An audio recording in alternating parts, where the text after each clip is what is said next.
Hello guys, welcome to EPD education.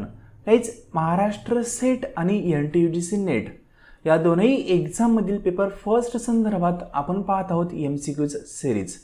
या MCQ सिरीजमध्ये सर्वात प्रथम रिसर्च ॲप्टिट्यूड आणि टीचिंग ॲप्टिट्यूड या दोनही युनिट संदर्भात MCQज आपण कव्हर केले.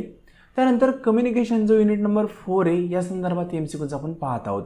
या संदर्भात देखील पार्ट फर्स्ट आणि पार्ट सेकंड असे दोन पार्ट याआधी मी प्रोव्हाइड केलेले आहेत. ज्या विद्यार्थ्यांनी प्रिव्हियस लेसन कव्हर केले नसतील त्यांनी आधी ते कव्हर करा, त्यानंतर आजचे लेसन कव्हर करा. या ठिकाणी MCQज आपण कन्सेप्च्युअल बॅकग्राऊंड घेऊन पाहत आहोत. म्हणजे प्रत्येक MCQज मागं काही ना काही कन्सेप्ट आहे, ती कन्सेप्ट तुम्हाला लक्षात यावी त्या अनुषंगाने या ठिकाणी आपण प्रॅक्टिससाठी MCQज पाहत आहोत. ठीक आहे, तर या सिरीजमधला आजचा आपला पार्ट थर्ड आहे. पार्ट थर्डमध्ये काय महत्त्वाचे MCQज आपण कव्हर करणार आहोत. त्याआधी एक छोटीशी इन्फॉर्मेशन सांगल. जर तुम्ही NTUGC नेट किंवा नेक्स्ट MS सेट एक्झाम संदर्भात प्रिपरेशन सुरू करणार असाल तर या दोन्ही एक्झाममधील पेपर फर्स्टसाठी एक डिटेल कोर्स आपण सुरू करणार आहोत. त्या कोर्समध्ये पेपर फर्स्टचा पूर्णपणे सिलेबस तुम्हाला कंप्लीट करून दिला जाईल. प्लस त्या संदर्भात MCQज प्रॅक्टिस असेल आणि तुमचे डेमो पेपर असतील ते देखील तुम्हाला प्रोव्हाइड केले जातील. म्हणजे इन शॉर्ट पेपर फर्स्टचा पूर्णपणे स्टडी या कोर्समार्फत तुमचा होऊ शकतो आणि पेपर फर्स्टमध्ये 90+ स्कोअर तुम्ही करू शकता आउट ऑफ 100. अनेक विद्यार्थ्यांनी 90पेक्षाही जास्त मार्क पेपर फर्स्टमध्ये मिळवलेले आहेत. तुम्ही या स्कोअरमार्फत इतका स्कोअर करू शकता आणि एक्झाम क्वालिफाय करू शकता. कोर्स संदर्भात पूर्णपणे डिटेलमध्ये इन्फॉर्मेशन तुम्हाला हवी असेल तर तुम्ही आपल्या व्हॉट्सअप नंबरला मेसेज करा. व्हॉट्सअप नंबर आहे 90 11 36 20 82. या नंबरवर मेसेज केल्यानंतर तुम्हाला कोर्स संदर्भात पूर्णपणे माहिती शेअर केली जाईल. त्यानंतर योग्य वाटलं तर तुम्ही कोर्स जॉईन करू शकता. कोर्स जॉईन करताना पेमेंट करण्यासाठी इन्स्टॉलमेंट फॅसिलिटी देखील अवेलेबल आहे. ठीक आहे, तर फ्रेंड, आज आपण कम्युनिकेशनच्या MCQ सिरीजमधील पार्ट थर्ड आहे तो पाहणार आहोत. ठीक आहे, तर सर्वात प्रथम आपण पार्ट फर्स्ट आणि सेकंड ऑलरेडी डिस्कशन केलेलं आहे. त्यामधले क्वेश्चन या ठिकाणी मी स्किप करतोय. डायरेक्टली पार्ट थर्ड आहे त्याकडे आपण पाहणार आहोत. म्हणजे मागील लेसनमध्ये जवळपास 30 पर्यंत क्वेश्चन आपण डिस्कशन केले ते दोन पार्ट मिळून. एका पार्टमध्ये आपण कमी क्वेश्चन डिस्कशन करत आहोत, पण क्वेश्चन अशा प्रकारे पाहत आहोत की तो क्वेश्चन किंवा त्या टाईपचा क्वेश्चन जर एक्झामला आला तर तुम्हाला आन्सर देताच आलं पाहिजे. कारण सेम क्वेश्चन रिपीट होत नाही, पण त्या क्वेश्चन मागे जी कन्सेप्ट आहे ना ती कन्सेप्ट रिपीट होते. म्हणून या ठिकाणी आपण कन्सेप्टला फोकस करून MCQज पाहत आहोत. तर पार्ट थर्डमध्ये आज आपण 31 पासून पुढे क्वेश्चन पाहणार आहोत. हा क्वेश्चन म्हणतोय काय प्रॉपर वेनी समजून घ्या. सर्व काही सोपं असतं, अवघडाचं काहीच नाही आहे. जर अवघड पेपर असतात तर 100पैकी 90 मार्क विद्यार्थ्यांनी मिळवले नसते. जर विद्यार्थ्यांना 100पैकी 90 मार्क भेटत आहेत तर याचा अर्थ असा होतो की पेपर इझी आहे, फक्त आपलं डायरेक्शन योग्य पाहिजे, प्रॉपर वेने आपण अभ्यास केला पाहिजे, डेफिनेटली स्कोअर करता येतो. या ठिकाणी काय म्हणले ते समजून घ्या. Supervisor in A factory order workers and worker follow the order. This type of communication आहे. कुठल्या टाईपचं कम्युनिकेशन आहे ते तुम्हाला विचारलं आहे. म्हणजे फॉर एक्झाम्पल हा एक सुपरवायझर आहे. ठीक आहे, हा कोणी एक सुपरवायझर. आणि सुपरवायझर काय करतोय, जे फॅक्टरीमधली बारीक बारीक वर्कर आहेत ना त्यांना ऑर्डर देतोय कामाची. आता या ठिकाणी सुपरवायझर फॅक्टरीतल्या वर्करला कामाची ऑर्डर देतोय, म्हणजेच काय काम कसं करायचं ते सांगतोय. या ठिकाणी हे कम्युनिकेशन कुठल्या टाईपचं आहे ते तुम्हाला विचारलंय. सिम्पल आहे ना. जर आपण पाहिलं की खालून वरती कम्युनिकेशन येत आहे किंवा वरतून खाली कम्युनिकेशन जात आहे तर या ठिकाणी आपण त्याला व्हर्टिकल कम्युनिकेशन कन्सिडर करतो. व्हर्टिकलची कन्सेप्ट काय ते समजून घ्या. फॉर एक्झाम्पल सुपरवायझर ही मोठी लेवल आहे आणि वर्कर ही छोटी लेवल आहे, बरोबर ना. वर्कर छोटी लेवल आहे आणि सुपरवायझर ही मोठी लेवल आहे. म्हणजे या ठिकाणी दोन वेगवेगळ्या भिन्न लेवलच्या लोकांमध्ये कम्युनिकेशन होत असेल तर ते व्हर्टिकल कम्युनिकेशन असतं. मग या ठिकाणी सुपरवायझरने सांगितलं वर्करला की हे काम करून घे रे, कम्युनिकेशन आहे व्हर्टिकल. वर्करने सांगितलं जा मी नाही करणार बा, वरतून म्हणजे खालून वरती कम्युनिकेशन गेलंय तरी पण व्हर्टिकल. म्हणजे व्हर्टिकलची कन्सेप्ट काय, एक तर वरतून खाली कम्युनिकेशन येऊ किंवा खालून वरती जाऊ, ते व्हर्टिकलच मध्ये असणार. जर वरतून खाली असेल तर डाऊनवर्ड म्हणतो आपण आणि खालून वरती जात असेल तर अपवर्ड म्हणतो. इतकाच फरक आहे. जसं की प्रिन्सिपलने टीचरला सांगितलं की आज तुम्ही लेक्चर घ्या.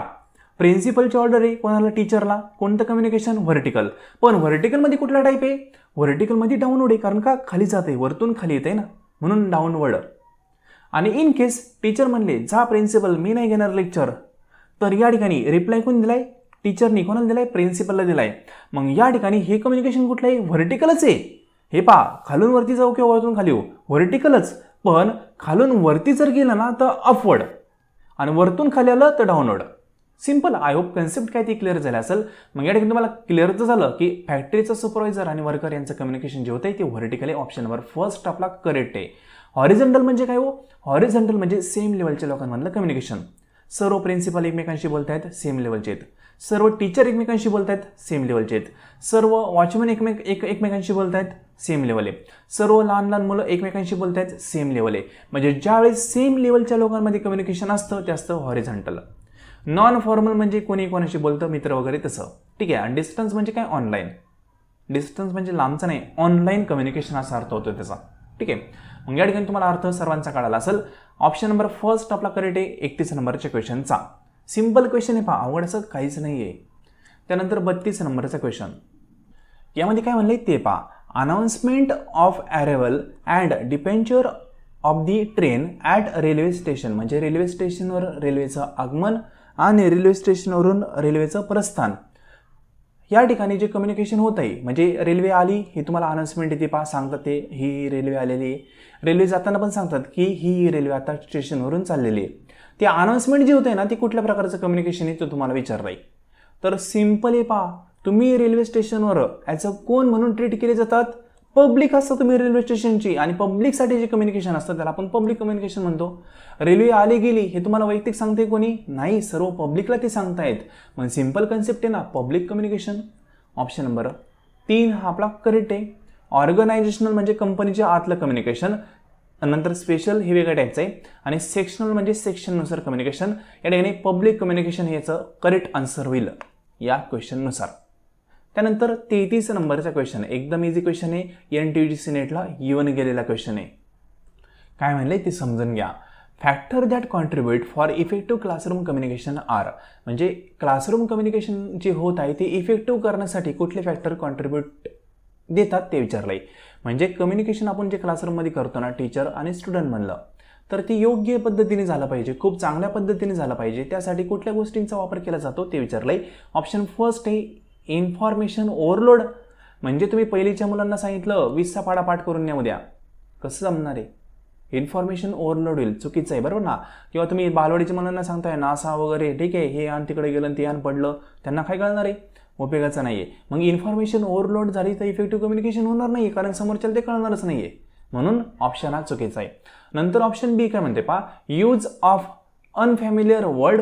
म्हणजे काय? अनफॅमिलियर वर्ड यूज करायचे, म्हणजेच काय भारी भक्कम अवघड शब्द यूज करायचे जे आपल्याला कळणारच नाही आहे. अशा प्रकारे शब्द वापरून जर एखादा तुमच्यासोबत बोलत असेल तर तुम्ही त्यासोबत प्रॉपरली कम्युनिकेशन करू शकत नाही आहे, कारण तुम्हाला ते समजत नाही आहे. जसं की फॉर एक्झाम्पल एखादा साधा सोपा शेतकरी, साधा भोळा, तर त्या शेतकऱ्यासोबत एखादा जर इंग्लिश बोलायला लागलं तर त्याला कळणार नाही हा काय बोलतोय. तो त्याचं कम्युनिकेशन म्हणजे त्याचं ऐकूनच घेणार नाही, कारण कळतच नाही त्याला. मग अनफॅमिलियर वर्ड म्हणजे जे आपल्याला शब्दच कळत नाही ते ऐकायला लागले तर त्या ठिकाणी कम्युनिकेशन प्रॉपर होणार नाही आहे. सिंपल आहे. निगेटिव्ह पहा, ओव्हरलोड निगेटिव्ह कन्सेप्ट आहे. अनफॅमिलियर निगेटिव्ह शब्द आहेत पहा, म्हणजे या ठिकाणी ए आणि बी निगेटिव्ह आहे, हे कदाचित येणार नाही, कारण आपल्याला पॉझिटिव्ह शोधायचं आहे. ऑप्शन सी काय म्हणते पहा, balance flow of word. Yes, जे पण शब्द आपले जात आहेत त्यामध्ये आपला बॅलन्स पाहिजे, काही पण बोलायचं नाही, योग्य बोलायचं, बॅलन्स पाहिजे, हे करेक्ट आहे. ऑप्शन सी या ठिकाणी येऊ शकतो. नंतर सर्क्युलर फ्लो ऑफ मेसेज, जो मेसेज आहे तो प्रॉपरली फ्लो झाला पाहिजे, हे पण करेक्ट आहे, काही चुकीचं नाही. Mechanism to assess the feedback. Yes, जो पण विद्यार्थ्यांचा फीडबॅक आहे तो आपण प्रॉपरली असेस केला पाहिजे, त्याचं मूल्यमापन आपण केलं पाहिजे, हे पण करेक्ट आहे. म्हणजे या ठिकाणी जर पाहिलं तर सी, डी आणि ई हे 3 ऑप्शन करेक्ट येतील. अल्टिमेट आपला सी आलता पहा, सी यामध्ये नाही आहे म्हणून आता कॅन्सल झाला. मग या 3 पैकी आपला आन्सर होतं. या ठिकाणी जर पाहिलं तर सी, डी, ई म्हणजे फक्त ऑप्शन नंबर 4 आपला करेक्ट येईल. एकदम सिंपल क्वेश्चन आहे, अवघड असं काय आहे का हो. साधं एक्झाम्पल आहे पहा. आता ओव्हरलोड, इन्फॉर्मेशन ओव्हरलोड आपण करणार आहे का? कुठं नाही करणार ना, सोडून देऊ शकतो याला. अनफॅमिलियर शब्द जे आपल्याला समजणारच नाही, असे शब्द आपल्याला एखादा जण वापरून शिकवत असेल तर आपण का त्याचं ऐकणार नाही. म्हणजे या ठिकाणी 2 ऑप्शन तर कट होत आहेत. आणि जर आपण पाहिलं तर मॅक्झिमम 3 ऑप्शन आपल्याला निवडायचे आहेत, मिनिमम पण 3 निवडायचे आहेत. मग आता 3 राहतात ते आपला आन्सर असणार आहे. सिंपल ना. म्हणजे इतकं सोपा क्वेश्चन आहे, आवडचं काही नाही. नेट एक्झामला क्वेश्चन येऊन गेलेला आहे हा. ठीक आहे. तर या ठिकाणी ऑप्शन नंबर 4 करेक्ट आहे. 34 नंबरचा question, structure classroom communication can be categorise as, म्हणजे क्लासरूम कम्युनिकेशन जे आहे ना ते कुठल्या कॅटेगरीमध्ये मोडतं ते विचारलंय. तर तुम्हाला खूप वेळा मी कोर्समध्ये सांगितलेलं आहे, क्लासरूम कम्युनिकेशनला आपण ग्रुप कम्युनिकेशन असं म्हणतो, वेगळं काहीच नसतं. ते क्लासरूम कम्युनिकेशन आहे ना, इथं टीचर असतात, इथं स्टुडंट सर्व असतात, त्याला आपण ग्रुप कम्युनिकेशन म्हणतो. लक्षात घ्या, सिम्पल आहे, लक्षात ठेवा, मेमराईज करून ठेवा. क्लासरूम कम्युनिकेशन कुठल्या का प्रकारचं असं ना ते ग्रुप कम्युनिकेशन असतं. ठीक आहे, ते ना इंटरपर्सनल असतं, ना व्हर्टिकल असतं, ना क्रॉस पर्पज असतं. ते कोणतं असतं? Group communication. ॲक्च्युली ना क्लासरूम कम्युनिकेशनचंच दुसरं नाव ग्रुप कम्युनिकेशन आहे. ठीक आहे, असं जर लक्षात ठेवलं तरी सफिशियंट आहे. बाकी एकदम इझी क्वेश्चन आहे, हा पण प्रिव्हियस इयरमध्ये इव्हन गेलेला क्वेश्चन आहे. त्यानंतर question number 35, subjective meaning of word. ठीक आहे, म्हणजे त्या ठिकाणी जर आपण एखादा शब्दाचं सब्जेक्टिव्ह मिनिंग काढलं तर आपण त्याला कुठल्या टर्ममध्ये कन्सिडर करतो ते तुम्हाला विचारलं आहे. तर बेसिक कन्सेप्ट आहेत पहा, मी तुम्हाला सांगितलेलं आहे कम्युनिकेशनमध्ये खूप साऱ्या कन्सेप्ट आहेत. कन्सेप्टवर हा क्वेश्चन आहे. आता डिनोटेटिव्ह म्हणजे काय? या ठिकाणी डिक्शनरीचं मिनिंग असतं. डिक्शनरी फॉर डिनोटेटिव्ह असं आपण पाहिलेलं आहे पहा. डिनोटेटिव्ह म्हणतात, डिनोटेशन म्हणतात, वेगवेगळे शब्द त्या ठिकाणी यूज केले जातात. मग डिनोटेटिव्ह म्हणजे डिक्शनरीचं मिनिंग. डिक्शनरीचं मिनिंग म्हणजे काय? फॉर एक्झाम्पल, एखादा शब्द आहे, तो शब्द तुम्ही डिक्शनरीमध्ये पाहिला, त्याचं मिनिंग तुम्हाला जे भेटलं ते म्हणजे त्याचं मिनिंग असं आपण कन्सिडर करतो. जसं की राईट. ठीक आहे, हा शब्द तुम्ही डिक्शनरीत टाकला तर तुम्हाला वेगवेगळे अर्थ याचे भेटतील. ठीक आहे, याचा करेक्ट भेटेल, वेगवेगळे अर्थ भेटतील. मग ते सगळे डिनोटेटिव्हमध्ये येतात. किंवा आपण म्हणू फॉर एक्झाम्पल, कुठलाही एखादा शब्द जो तुम्ही वाचताना तुम्हाला अडखळला आहे, तो तुम्ही डिक्शनरीमध्ये शोधला ना तर त्याचं मिनिंग तुम्हाला डिक्शनरी देणार आहे. डिक्शनरी मार्फत जे मिनिंग भेटणार आहे त्याला आपण डिनोटेटिव्ह मिनिंग असं म्हणतो. सिंपल. आता सब्जेक्टिव्ह मिनिंग आहे का? ते नाही. डिनोटेटिव्ह हे डिक्शनरीचं मिनिंग असतं. तुम्हाला विचारलं सब्जेक्टिव्ह मिनिंग कुठलं असतं, तर इनडायरेक्ट मिनिंग काही संबंध नाही, डायरेक्ट मिनिंग काही संबंध नाही, कोनोटेटिव्ह हे आपलं आन्सर आहे. का? तर समजून घ्या, सब्जेक्टिव्ह मिनिंग म्हणजेच कोनोटेटिव्ह टर्म असते किंवा कोनोटेटिव्ह टर्ममध्ये मिनिंग जे असतं ते सब्जेक्टिव्ह असतं. सपोज एक एक्झाम्पल सांगतो. तुम्ही रात्रीचं 10 वाजून किंवा 12 वाजता घरी आले. ठीक आहे, कुठून आले? एका मित्राच्या घरून तुमच्या घरी 12 वाजता आले. तुम्ही 12 वाजता आल्यानंतर तुमची आई जर तुम्हाला म्हणली, ठीक आहे, म्हणजे फॉर एक्झाम्पल तुम्ही दार वगैरे उघडलं आणि तुमची आई जी असेल, ठीक आहे, ती म्हणली कशाला आला घरी, तिकडंच मरायचं, ठीक आहे, तिकडंच जायचं, असं आई म्हणतात. म्हणजे गावाकडचे असेल तर म्हणतात. आता शहरातले मला माहीत नाही काय म्हणतात ते, पण थोडक्यात तुमची जर असं काही वाकडं उघडली, ठीक आहे, एखाद्या तुम्हाला शिवी दिली रागाच्या भरात, तर त्या ठिकाणी आपण म्हणू शकतो त्या गोष्टीमागच्या भावना समजून घ्यायच्या आपण, बरोबर ना. त्या शिवीचं मिनिंग नाही पाहिजे डिक्शनरीमध्ये, याचा अर्थ काय होतो. जर मिनिंग तुम्ही डिक्शनरीमध्ये पाहिलं तर ते डिनोटेटिव्ह होतं, पण त्या शब्दामागच्या भावना तुम्ही समजून घेतल्या तर ते कोनोटेटिव्ह होतं, म्हणजेच काय सब्जेक्टिव्ह मिनिंग होतं. म्हणजे फॉर एक्झाम्पल, तुमचा मित्र असतो पहा, तुमचा मित्र तुम्हाला एखादी गोष्ट सांगत असताना तुम्ही तिकडं त्याला सहज म्हणता, जा मर तिकडं. ठीक, असं म्हणजे मर तिकडं असं एक म्हणू शकतो ना, गावरान शब्द आहे पहा. त्या ठिकाणी मर तिकडं, मग त्यांना लगेच डिक्शनरीत पाहिजे का मर तिकडं म्हणजे काय? तर मर तिकडं म्हणजे जीव दे असा अर्थ होतो. म्हणजे त्यांनी जीव द्यायचा का? तर जीव दिला तर डिनोटेटिव्ह, आणि मर तिकडं म्हणजेच काय? तू शांत बस तिकडं असा अर्थ होतो, म्हणजे ते कोनोटेटिव्ह. म्हणजे या ठिकाणी सब्जेक्टिव्ह मिनिंगचा अर्थ असा होतो की त्या शब्दाचा शब्दशः अर्थ न काढता त्याच्या मागच्या भावना समजून घ्यायच्या, त्याला आपण कोनोटेटिव्ह असं म्हणतो. म्हणजे सब्जेक्टिव्ह मिनिंग हे कोनोटेटिव्हमध्ये असतं आणि डिनोटेटिव्हमध्ये डिक्शनरीचं मिनिंग असतं. आय होप कन्सेप्ट काही क्लिअर झाला असेल. कोर्समध्ये प्रॉपर वे डिटेलमध्ये या कन्सेप्ट मी सांगितलेले आहेत. ज्यांनी कोर्स जॉईन केलेला असेल त्यांना यामध्ये कुठलाही डाऊट राहणार नाही. ठीक आहे, तर जो 35 नंबरचा क्वेश्चन आहे त्याचा ऑप्शन नंबर 4 हे करेक्ट आहे. त्यानंतर 36 नंबरचा क्वेश्चन. आता यामध्ये काय म्हणले समजून घ्या. Aspect of voice other than the speech are known as, म्हणजे काय बोलतोय यापेक्षा तो कसा बोलतोय हे कुठल्या टर्ममध्ये पाहिलं जातं. म्हणजे आपण म्हणतो ना, एखादा व्यक्ती काय बोलला हे महत्त्वाचं नाही, तो कसा बोलला ते पहा म्हणतात, बरोबर ना. म्हणजे ताई तिकडं वा असं तुम्हाला एखादा सहज म्हणला तर तो सॉफ्टमध्ये म्हणला ना तर तुम्ही ते ॲक्सेप्ट करणार. पण एखादा रागून म्हणला, ओ ताई तिकडं वा, तुम्ही काय म्हणता, त्याची भाषा बघ कशी बोलण्याची, बरोबर ना. म्हणजे त्या ठिकाणी आपण तो काय बोलतोय याकडे लक्ष देत नाही, तो कशा पद्धतीने बोलतोय ना याकडे लक्ष देतो.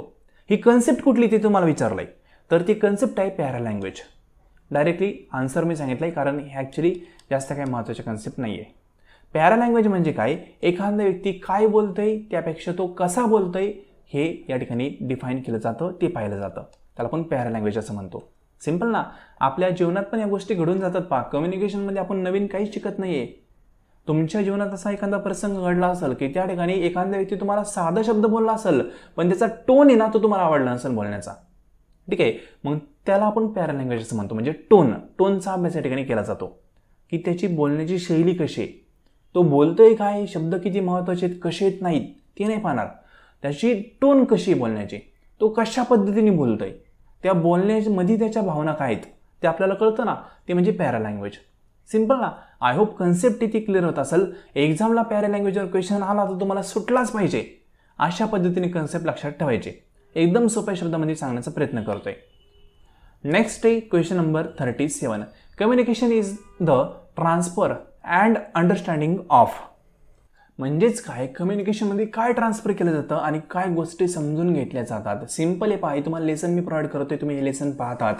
यामार्फत माझा हेतू काय, तुम्हाला मला कन्सेप्ट क्लिअर करून द्यायच्यात. मी स्टार्टिंगपासून म्हणतोय पहा, आपलं जे कम्युनिकेशन आता चाललंय ना, 1 वे असेल 2 वे असेल काय फरक पडत नाही, पण चाललंय.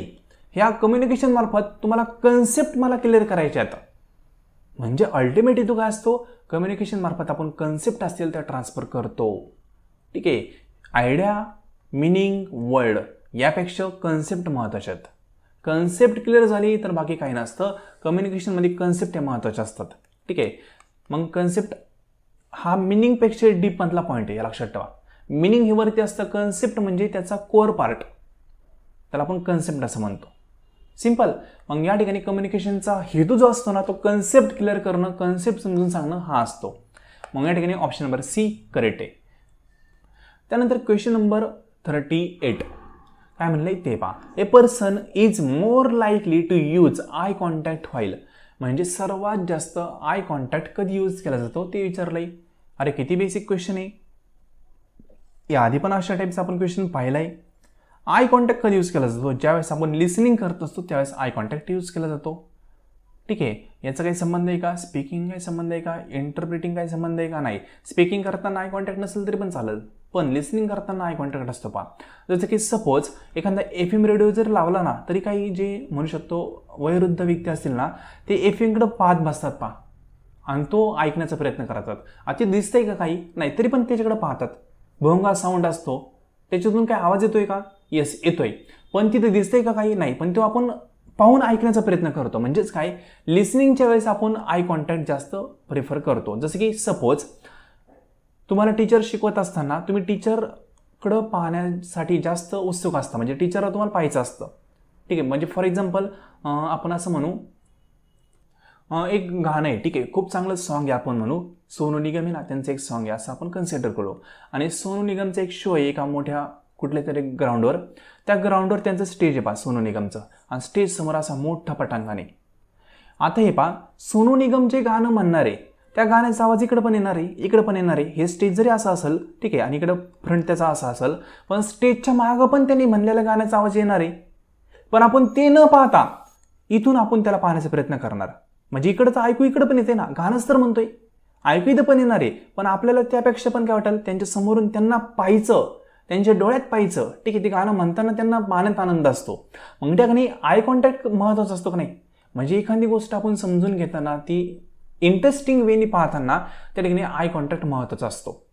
सिंपल. म्हणजे जसं पहा, एखादी कुठलीही कन्सेप्ट तुम्हाला एखादा व्यक्ती सांगत असेल, तुमचे वडील, तुमची मम्मी तुमच्यासोबत बोलत असेल, तरी पण तुम्ही त्यांच्याकडे लक्ष दिलं बोलताना, तर त्यांना वाटतं नाही आपला राजा, आपली राणी सर्व ऐकतायत. ठीक आहे. म्हणजे या ठिकाणी आय कॉन्टॅक्ट हा महत्त्वाचा असतो लिसनिंगच्या वेळेस. हा बेसिक पॉईंट आहे. ऑप्शन ए हा करेक्ट. त्यानंतर question number 39. And effective communication does not required. म्हणजे इफेक्टिव्ह कम्युनिकेशनसाठी कुठली गोष्ट महत्त्वाची नाही आहे ते विचारलंय. खूप साऱ्या गोष्टी महत्त्वाच्या असतात ते आपण पाहिलंय, पण इथं कुठली नाही ते विचारलंय. म्हणजे 3 गोष्टी महत्त्वाच्या आहेत, एक नाही आहे 4 पैकी. ऑप्शन फर्स्ट काय म्हणते पहा, change in speech pattern. Option second म्हणतोय ॲप्रोप्रिएट गेस्चर. ऑप्शन थर्ड म्हणतोय मास्टरी ऑफ कंटेंट. आणि ऑप्शन 4 म्हणतोय हँडसम पर्सनॅलिटी.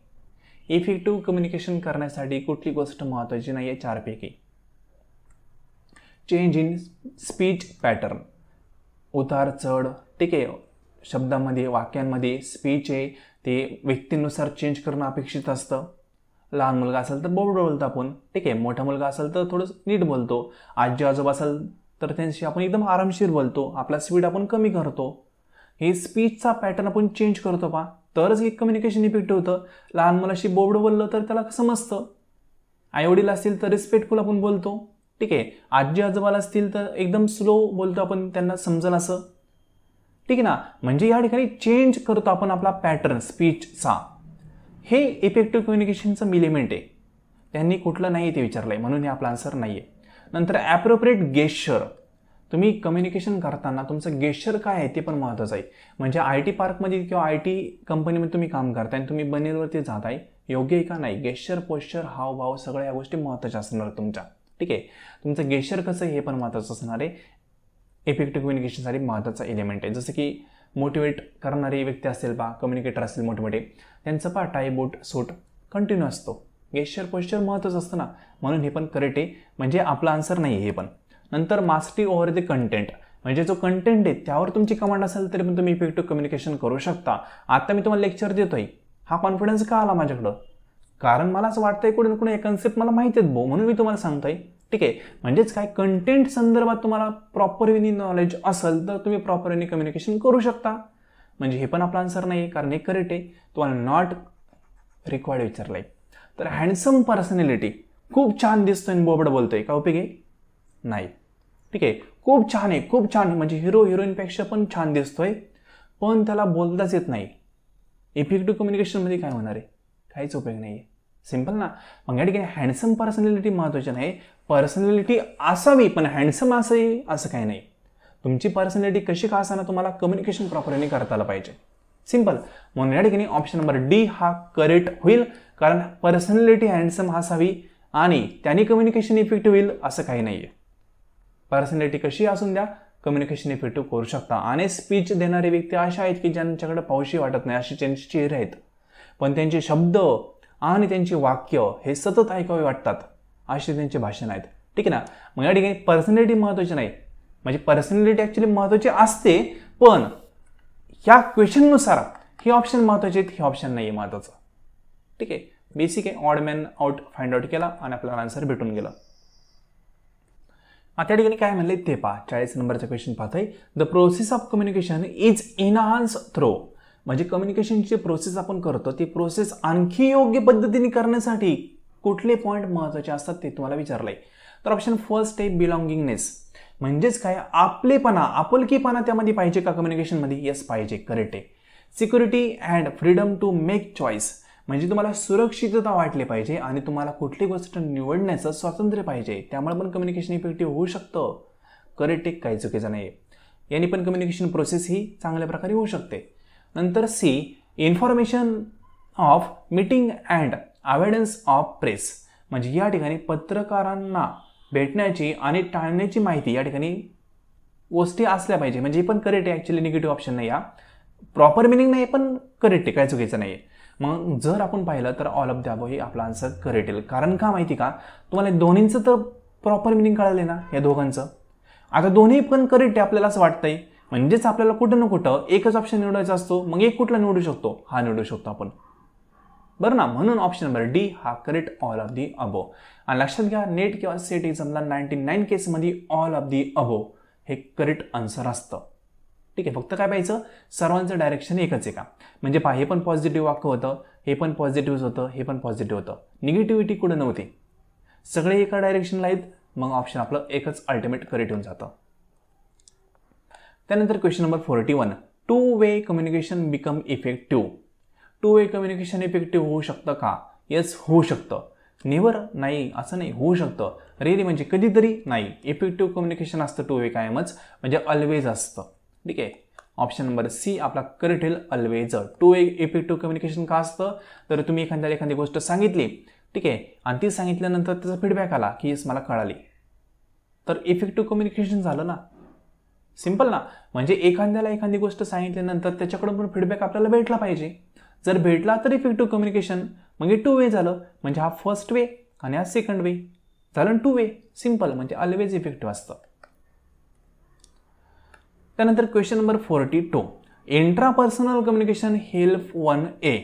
म्हणजे इंट्रापर्सनल कम्युनिकेशन जे आहे ना ते एखाद्याला कुठल्या गोष्टीमध्ये मदत करू शकतं ते तुम्हाला विचारलंय. तर पहिल्यांदा इंट्रापर्सनल म्हणजे काय हे तुम्हाला माहीत असणं अपेक्षित आहे, आणि हे तुम्हाला ऑलरेडी मी मागच्या लेसनमध्ये सांगितलं होतं. ज्यांनी कोर्स जॉईन केलाय त्यांना हे माहीतच असेल. ठीक आहे. इंट्रा म्हणजे काय, आपल्याशी कम्युनिकेशन. आपण स्वप्न पाहतो, विचार करतो, त्यावेळेस आपल्यासोबत कोणी असतं का, नसतं, आपण आपल्याशीच बोलत असतो, ते असतं इंट्रापर्सनल कम्युनिकेशन. सिंपल ना. एका खोडीवर बसतो, शांतपणे आपण विचार करत असतो, आपल्या माइंडशीच आपण बोलतो ना, ते इंट्रापर्सनल आहे. मग हे कम्युनिकेशन कुठल्या गोष्टीसाठी मदत करतं ते तुम्हाला विचारलंय. ऑप्शन फर्स्ट आहे learn about one self. Yes, स्वतःबद्दल प्रॉपर वेनी गोष्टी आपल्याला माहीत करून घ्यायच्या असतील तर आपण स्वतःचं मूल्यमापन केलं पाहिजे, म्हणजेच इंट्रापर्सनल कम्युनिकेशन आपल्याशी आपण केलं पाहिजे. ऑप्शन नंबर फर्स्ट आपला करेक्ट येतो. सिंपल ना. स्वतःचं मूल्यमापन आपल्याला करायचं आहे. आपण म्हणतो ना, स्वतःची इमेज स्वतःच्या नजरेत काय हे पहा पहिलं. म्हणजेच काय, आपल्याबद्दल आपणच विचार करायचा की आपण खरंच योग्य आहोत का, तर ते इंट्रापर्सनल असतं. मग या ठिकाणी आपल्याबद्दल आपल्याला गोष्टी जाणून घ्यायच्या असतील तर आपल्या माइंडमध्ये काय चाललंय, आपल्या मनात काय चाललंय ते आपण विचारात घेतलं पाहिजे, तर ते इंट्रापर्सनल होऊन जातं. कारण या ठिकाणी आपण स्वतःबद्दल गोष्टी जाणून घेत असताना दुसऱ्यांचा समावेश त्या ठिकाणी करून घेत नाही. सिंपल. ऑप्शन फर्स्ट त्या ठिकाणी करेक्ट येतो. बाकीचे ऑप्शन रॉंग असणार आहे पा. म्हणजे ऑदरबद्दल थिंकिंग, ठीक आहे, हे काय महत्त्वाचं नाही. नंतर जनरल पब्लिकसोबत कम्युनिकेशन महत्त्वाचं नाही. नंतर टॅलेंटेड पब्लिक स्पीक काही संबंध नाही. इथं दुसऱ्या व्यक्तींसोबत कम्युनिकेशन होते पा तिन्ही ऑप्शनमध्ये. हा फर्स्ट ऑप्शन आहे ना, याच ठिकाणी फक्त आपण आपल्याशी कम्युनिकेशन करतोय, म्हणून ऑप्शन ए हा करेक्ट आहे क्वेश्चन नंबर 42चा. त्यानंतर question number 43, non verbal communication include. Non verbal कम्युनिकेशनमध्ये काय येतं ते तुम्हाला विचारलंय. काय येतं थोडक्यात सांगाल. ज्या कम्युनिकेशनमध्ये एकही शब्द उच्चारला जात नाही त्याला आपण नॉन व्हर्बल कम्युनिकेशन असं म्हणतो. मग शब्द उच्चारला जात नाही म्हणजेच काही, शब्द लिहिला पण जात नाही. क ख ग ABCD या गोष्टी यूजच करायच्या नाही, त्याशिवाय कम्युनिकेशन करायचं, त्याला आपण नॉन व्हर्बल असं म्हणतो. सिंपल ना. मग त्या ठिकाणी डिलिव्हरिंग ए स्पीच शब्द बोलणारे नॉन व्हर्बलचा पार्ट नाही. टेलिफोनवर बोलणारेच आहे, नॉन व्हर्बलचा पार्ट नाही आहे. सिंगिंग सॉन्गमध्ये काय शब्दच आहेत, नॉन व्हर्बलचा पार्ट नाही आहे. शेकिंग हँड, समोरच्याला हात मिळवणं, शब्द न उच्चारता पण आपण मिळवू शकतो ना हात, या ठिकाणी शब्द यूज केले जात नाहीये, म्हणजे हा आपला ऑप्शन या ठिकाणी करेक्ट येणार आहे. नॉन व्हर्बलमध्ये शेकिंग हँड येऊ शकतं, हात मिळवणं पा समोरच्याला. ठीक आहे. समोरच्याला भेटलं, हात मिळवले, बोललंच नाही, झालं नाही कम्युनिकेशन. हात मिळवले म्हणजे काय, डील पक्की. सिंपल ना. मग या ठिकाणी हे कम्युनिकेशन येऊ शकतं नॉन व्हर्बलमध्ये. बाकी सर्व व्हर्बलचा प्रकार आहेत तिन्ही पण. व्हर्बल म्हणजे काय, शब्द वापरले तर व्हर्बल म्हणजे शब्द कसे का वापरणार, लिखित वापरा किंवा ओरली वापरा, काय फरक पडत नाही. पण शेकिंग हँडमध्ये आपण शब्द वापरत नाही. सिंपल. म्हणून ते नॉन व्हर्बलमध्ये इथं नॉन व्हर्बल आहे, लक्षात ठेवा. Question number 44, the most powerful barrier of communication in the class is. म्हणजे क्लासरूममध्ये जे टीचर शिकवतात ते शिकवत असताना सर्वात जास्त पॉवरफुल कम्युनिकेशनचं बॅरियर कुठलं असेल. म्हणजे एखादा टीचर वर्गामध्ये शिकवतोय तर टीचर वर्गामध्ये शिकवत असताना सर्वात जास्त अडथळा कुठल्या गोष्टीचा त्या ठिकाणी निर्माण होऊ शकतो ते विचारलंय. तर फर्स्ट आहे नॉईज इन क्लासरूम. क्लासरूममध्ये खूप नॉईज आहे, तुम्ही त्यापेक्षाही मोठ्या आवाजाने शिकवता येऊ शकतं, शांत करू शकता विद्यार्थ्यांना, हा खूप मोठा इश्यू नाही आहे. टीचरचं कामच आहे विद्यार्थ्यांना शिस्त लावणं. ठीक आहे. ते तुम्ही ओरडल्यानंतर शांत होणार आहे, त्यांच्यापेक्षा मोठा आवाज तुम्ही करा, शांत होतील. सिंपल. म्हणजे हे काय मोठं बॅरियर नाही आहे. बॅरियर प्रकार इथं मोस्ट पॉवरफुल म्हणलं, हे लक्षात घ्या. क्लासरूममध्ये नॉईज असणं बॅरियर आहे, नाही असं नाही आहे, पण मोस्ट पॉवरफुल नाही आहे. सिंपल, म्हणून सोडून दिलं. Option B, confusion on the part of teacher. म्हणजेच काय, जे टीचरला शिकवायचे ना ते शिकवतानाच टीचरला त्याबद्दल कन्फ्युजन झालं की आपल्याला नेमकं काय शिकवायचं. किंवा एखादा मॅथचा प्रॉब्लेम असतो पा, टीचर फुल फळ्यावर शिकवत असतात आणि नंतर त्यांना कळतं आपलंच आन्सर चुकलंय. म्हणजे कन्फ्युजनचा पार्ट आहे. मग या ठिकाणी हे जे कन्फ्युजन टीचर मार्फत झालंय ना तेच बॅरियर आहे, त्यामार्फत विद्यार्थ्यांना काही समजत नाही. तुम्ही फुल विद्यार्थ्यांना शिकवता नंतर कळालं अरे आपण चुकीत शिकवलं. काय कम्युनिकेशन आहे, कम्युनिकेशन मिनिंगलेस झालं, म्हणजेच त्या ठिकाणी बॅरियर निर्माण झालं तुमच्या स्वतःच्या नॉलेजचं. ठीक आहे. तुमचं कन्फ्युजन हे सर्वात मोठं बॅरियर आहे. आपण क्लिअर पाहिजे, विद्यार्थ्यांना आपण क्लिअर करू शकतो. आपणच क्लिअर नसेल तर विद्यार्थी या ठिकाणी असणार आहे. सिंपल ना. मग या ठिकाणी पॉईंट हाच आहे, जर आपलं कन्फ्युजन कुठल्याही पॉईंटमध्ये असेल तर ते बॅरियर निर्माण होऊ शकतं आपल्या टीचिंगमध्ये. सिंपल ना. तर ऑप्शन सेकंड हा या ठिकाणी करेक्ट येऊ शकतो, कारण मोस्ट पॉवरफुल तेच होऊ शकतं. टीचर शिकवायला आले त्यांना शिकवायचं काय, कसं शिकवायचं तेच कळत नाही आहे. खूप मोठं बॅरियर आहे. टीचर कॉन्फिडन्सली बोलू शकत नाही त्यामुळं, आणि टीचर काही शिकवायला सुरू करू शकत नाही कारण त्यांना ते कंटेंटबद्दल माहीत नाही आहे. बॅरियर होतं. ठीक आहे. ऑप्शन सी काय म्हणते पहा, more outside disturbance in a classroom. म्हणजे क्लासरूमच्या बाहेर गाड्या घोड्यांचा खूप आवाज येत आहे, तर दारं बिरं लावून तुम्ही थोडंसं शिकू शकता, असं काही प्रॉब्लेम नाही, खूप मोठा बॅरियर नाही आहे. नंतर लॅक ऑफ टीचिंग एड्स. ठीक आहे, फळा नाही, तुमच्याकडे पेन्सिल नाही आहे, डस्टर नाही आहे, ओरली शिकू शकता, पण खूप असं बॅरियर नाही आहे मोठं. म्हणजे आहे बरं का, हे सर्वच बॅरियर आहेत, पण मोस्ट पॉवरफुल एकच आहे कन्फ्युजन. टीचरला काय शिकवायचे टीचरला कळना, हे सर्वात मोठं पॉवरफुल आहे. तुम्ही पण शिक्षण घेतलेलं आहे पहा, तुम्ही एखाद्या क्लासरूममध्ये शिकलेले आहात, त्या ठिकाणी एखादी टीचर असं असतील की त्यांनी शिकवल्यानंतर त्यांना लक्षात येतं की आपण चुकीचं शिकवलंय. बॅरियर आहे ते कन्फ्युजन टीचरचं. ठीक आहे, मग हे बॅरियर होऊ शकतं मोस्ट पॉवरफुल. ऑप्शन नंबर बी आपला करेक्ट आहे. आय होप तुम्हाला कन्सेप्ट वगैरे प्रॉपरली समजत असतील, व्हिडिओ लेसन योग्य प्रकारे कळत असेल तर कमेंट बॉक्समध्ये कमेंट देत जा, पॉझिटिव्ह फीडबॅक देत जा. ठीक आहे, जेणेकरून तुम्हाला मी अशा वेगवेगळे सिरीज प्रोव्हाइड करेल, एक मोटिवेशन मलाही भेटेल. नेक्स्ट आहे question number 45. A speaker using complex term in an example of. म्हणजेच काय, या ठिकाणी जे स्पीकर आहेत, स्पीकर म्हणजे साऊंड नाही बरं का, स्पीकर म्हणजे जो बोलतोय तो, त्या व्यक्तीने त्या ठिकाणी एखादा स्पीच देताना कॉम्प्लेक्स शब्द यूज केले, कॉम्प्लेक्स टर्म यूज केल्या, तर त्या ठिकाणी काय होणार आहे ते विचारलंय. तर त्याला आपण फिजिओलॉजिकल नॉईज म्हणणार आहे का, सायकोलॉजिकल नॉईज म्हणणार आहे का, सिमेंटिक नॉईज म्हणणार आहे का फिजिकल नॉईज म्हणणार आहे, कुठला म्हणणार. तर लक्षात घ्या, कॉम्प्लेक्स टर्म म्हणजे काय, जटिल भाषा. जटिल भाषा यूज केली तर त्याला आपण सिमेंटिक नॉईज असं म्हणतो, म्हणजे लँग्वेजचा बॅरियर. जसं की एखादा फॉर एक्झाम्पल इटलीमधून एखादा व्यक्ती आला आणि तो शिकवायला लागला, तुम्हाला काय कळणार आहे. ठीक आहे, चीनचा एखादा व्यक्ती आला आणि तो त्यांच्या लँग्वेजमध्ये शिकवायला लागला, कळणार आहे का, नाही. मग या ठिकाणी लँग्वेज प्रॉपरली मॅच होत नाही तुमची त्यांची, असं जे बॅरियर असतं ना त्याला आपण सिमेंटिक नॉईज किंवा सिमेंटिक बॅरियर असं म्हणतो. सिमेंटिक म्हणजे लँग्वेजचा प्रॉब्लेम, मग ती कॉम्प्लेक्स लँग्वेज असो किंवा लँग्वेज न समजण्याजोगे असो, ते सगळं सिमेंटिकमध्ये येऊन जातं. नंतर फिजिओलॉजिकल ही कन्सेप्ट वेगळी, सायकोलॉजिकल म्हणजे माइंड आपलं दुसरीकडे कुठेतरी असणं. ठीक आहे, आणि फिजिकल म्हणजे शेजारी पाजारी कुठला आवाज ते. मग या ठिकाणी एकच ऑप्शन वेल नोन असतो, तो म्हणजे सिमेंटिक नॉईज. लक्षात ठेवायचं बरं का, सिमेंटिक नॉईज म्हणजे लँग्वेजचा इशू, म्हणजे तुम्ही जे बोलताय ना ती भाषाच समोरच्याला कळत नाही आहे, सिमेंटिक आहे. तुम्हाला संस्कृतमधून शिकवलं जात आहे, तुम्हाला मराठीच येत नाही आहे, सिमेंटिक आहे. इंग्लिश कळत नाही आहे, शिकवलं जात आहे, सिमेंटिक आहे. मग या ठिकाणी सिमेंटिक नॉईजचा अर्थ असा होतो की आपल्याला एखादी लँग्वेज येत नसते आणि त्या लँग्वेजमध्ये आपण समजून घेण्याचा प्रयत्न करतो, तर त्या ठिकाणी आपल्याला सिमेंटिक नॉईज जाणवतो, कारण ते आपल्याला प्रॉपर कळत नाही, अडथळा निर्माण करतात ती गोष्टी. ठीक आहे, मग भाषा न समजणं, खूप अवघड शब्द वापरणं, हे सर्व सिमेंटिकमध्ये येऊन जातं. आय होप कन्सेप्ट काय ती कळायला असेल. तर फ्रेंड, आज आपण पार्ट 3 मध्ये काही महत्त्वाचे क्वेश्चन पाहिलेले आहेत. ठीक आहे, काय रिमेनिंग क्वेश्चन आणखी आहेत ते पुढच्या 3-4 पार्टमध्ये आपण डिस्कशन करणार आहोत. फीडबॅक नक्की द्या कमेंट बॉक्समध्ये, लेसन कसं वाटलं ते.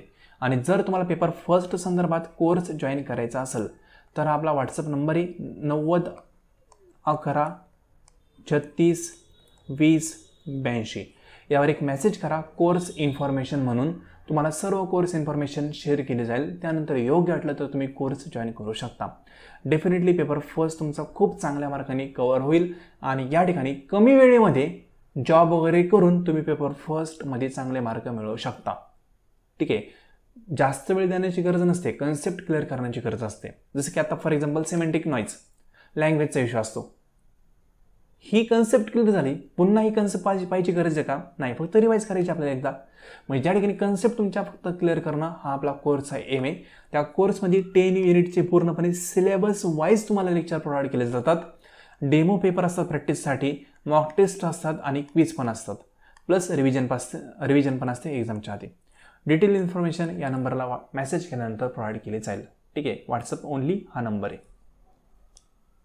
आणि जे विद्यार्थी कॉमर्स आहेत त्यांसाठी देखील पण कोर्स अवेलेबल आहे. त्यांनी मेसेज करताना कॉमर्स कोर्स म्हणून मेसेज करावा, त्यांना कॉमर्सची पण इन्फॉर्मेशन शेअर केली जाईल. ठीक आहे. सो फ्रेंड, आजचं लेसन तुम्ही संपूर्ण पाहिले त्याबद्दल थँक्यू सो मच.